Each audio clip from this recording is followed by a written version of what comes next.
नमस्कार। जैसा पहले कहा था मैंने कि ललन सिंह की छुट्टी होगी जनता दल यूनाइटेड के अध्यक्ष पद से।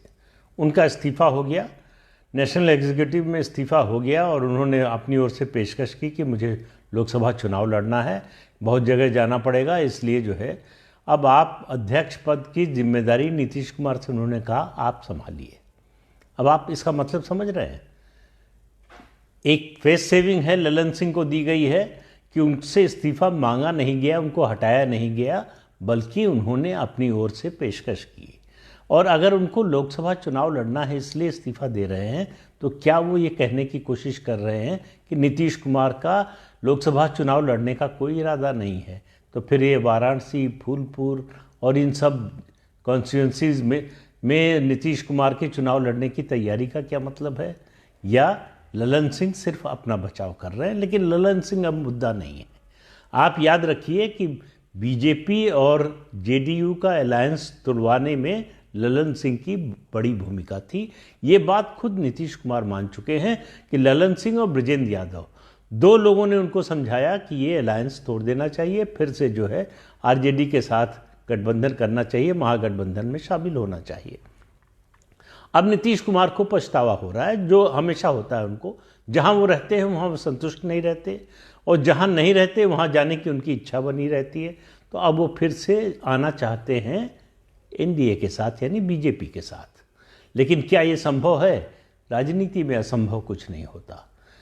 नीतीश कुमार का फिर से अध्यक्ष बनना, एक बात तो यह है कि जिस व्यक्ति ने या जो व्यक्ति सबसे ज़्यादा जिम्मेदार था इस अलायंस को तुड़वाने में, और जाहिर है कि मैं ये नहीं मानता कि इन दो लोगों ने तुड़वा दिया और नीतीश कुमार का मन नहीं था।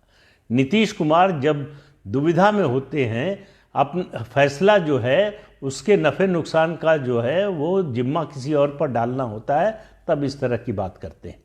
तो ये मुद्दा जो है नीतीश कुमार की इच्छा के बिना हुआ होगा ये फैसला, ये मैं नहीं मानता। लेकिन अब वो बात पुरानी हो गई, पीछे चली गई। आज की बात करते हैं। अब संभावना क्या है?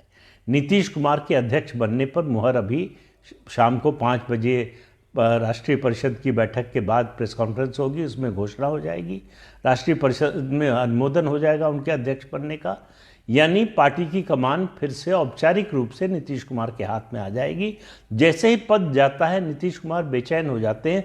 या आप याद कीजिए 2014 के लोकसभा चुनाव के बाद उन्होंने मुख्यमंत्री का पद जो है वो जीतन राम मांझी को दे दिया था, लेकिन बहुत जल्दी ही वो बेचैन हो गए और उन्होंने फिर से मुख्यमंत्री बनने का फैसला किया।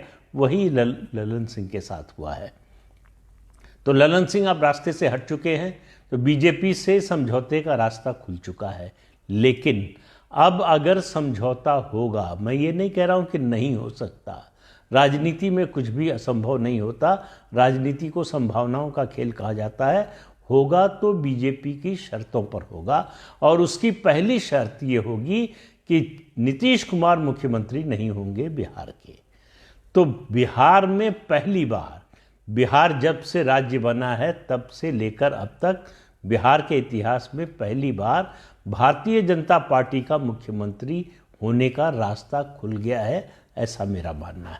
अगर नीतीश कुमार और बीजेपी का कोई समझौता होता है तो आप मानकर चलिए कि उस समझौते का परिणाम ये होगा कि बीजेपी का कोई नेता प्रदेश का मुख्यमंत्री बनेगा और जनता दल यूनाइटेड के 2 लोग उप मुख्यमंत्री बनेंगे।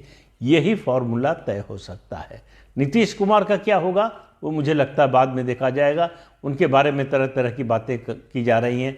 राज्यसभा में भेजा जा सकता है, उनको गवर्नर बनाया जा सकता है, लेकिन ये मुद्दा जो है उतना महत्वपूर्ण नहीं है जितना कि बिहार में क्या परिवर्तन होने जा रहा है।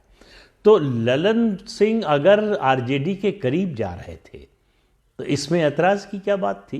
भाई महागठबंधन है, दोनों पार्टियों का गठबंधन है, तो अलायंस के 2 पार्टनर्स के बीच में अगर संबंध और प्रगाढ़ हो रहे हैं तो ये तो अच्छी बात होनी चाहिए। लेकिन दरअसल संबंध तो प्रगाढ़ थे नहीं, संबंध प्रगाढ़ बनाना भी नहीं था, इसलिए परेशानी शुरू हुई। तो गठबंधन को आप चाहे विचारधारा का जितना वैचारिक आधार चाहे जितना दे दें, दरअसल बात ये थी कि अंदर से गठबंधन इसमें मन मिलने वाला गठबंधन नहीं था।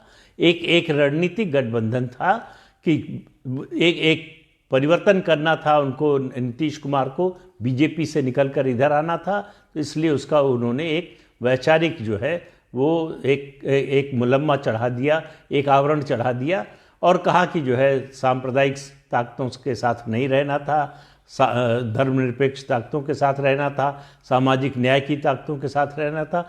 अब आप देखिए कि वो क्या तर्क देते हैं जब वो फिर से लालू प्रसाद यादव को छोड़कर अगर बीजेपी के साथ जाते हैं। तो आप ये मान कर चलिए कि बिहार की राजनीति में बड़ा परिवर्तन होने वाला है। मैं जिस धमाके की बात कुछ दिन मैंने पहले की थी, वो धमाका अभी होने वाला है। ये ललन सिंह का इस्तीफा या नीतीश कुमार का अध्यक्ष बनना ये धमाका नहीं है, ये छोटी फुलझड़ियाँ हैं। असली धमाका जो है वो अब नीतीश कुमार के अध्यक्ष बनने के बाद से शुरू होगा। और आप ये मान कर चलिए कि ये जो इंडी अलायंस है, इसमें सब कुछ ठीक नहीं है, पहले दिन से ही ठीक नहीं था।